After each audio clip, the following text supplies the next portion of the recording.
The family in shock, their worst fears confirmed. 15-year-old Lawrence Dowl found dead in a Detroit cemetery. Right now, police are investigating his death as a homicide. Fox News' Camille Amiri has been on this story since the teen disappeared. And Camille, now that the identity has been revealed, do we know more about how he died? Well, I mean, this is just such a tragic story all around. Another tragic loss of life in Detroit. I want you to take a look at Lawrence's picture. Lawrence Dowl, 15 years old. Of course, we were telling everybody about this yesterday at 5 o'clock when he was missing.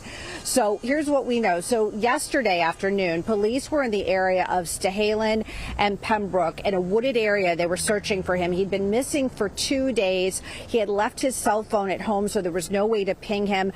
And an acquaintance or a quote-unquote friend had said that he had dropped him off in that area.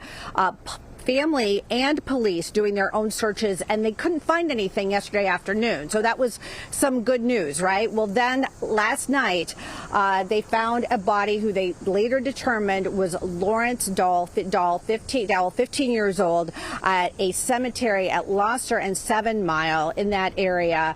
A loved one visiting their family member, actually random person visiting their family member at a gravesite, happened to stumble upon his body, later identified as the missing 15-year-old who'd been missing since Tuesday. So fast forward to Thursday night is when he was found and identified by police.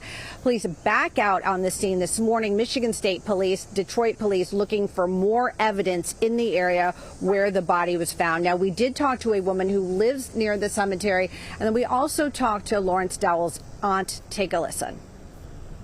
We noticed a lot of police activity pulling up over here, and I come outside and noticed that they done taped everything off, and we got word like maybe 3 or 4 minutes that it was a body over in the cemetery, a young man, and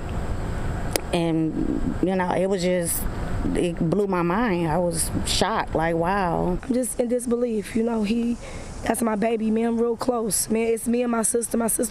My mom only had, you know, us two. We always grew up like this. Like my son and him is best friends. It's my son's birthday today. It's got to be the worst day of my son's life. Now, one of the things that came out in the press conference last night was the fact that police said that Dowl was found wearing a ski mask and gloves.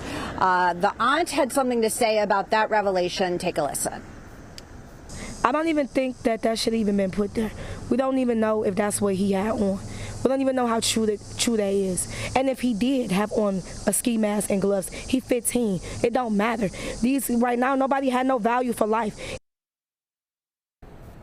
Now, as far as the significance of that cemetery, the aunt says that he went to school nearby that cemetery. Also, it's not far from where family members live. It's also not far from that initial area where they were looking. But as far as a motive, as far as who did this, police still trying to figure that all out. Reporting live on Detroit's west side, Camille Amiri, Fox 2 News. You know, just 15 years old. Camille, what about family? Sometimes they have, you know, an instinct or some sort of intel about what may have happened. Have they, you know, given you any details about any possibilities? Well, I mean, they're really holding everything close to the vest here, and obviously they're working with police investigating this, not wanting to disclose anything that could hurt the investigation, but saying that they want to get to the bottom of this. They had offered a $1,500 reward for whereabouts, where he was, for anything. And of course, now their worst fears confirmed. So we're going to have to wait and see. But again, a very open investigation right now. Yeah.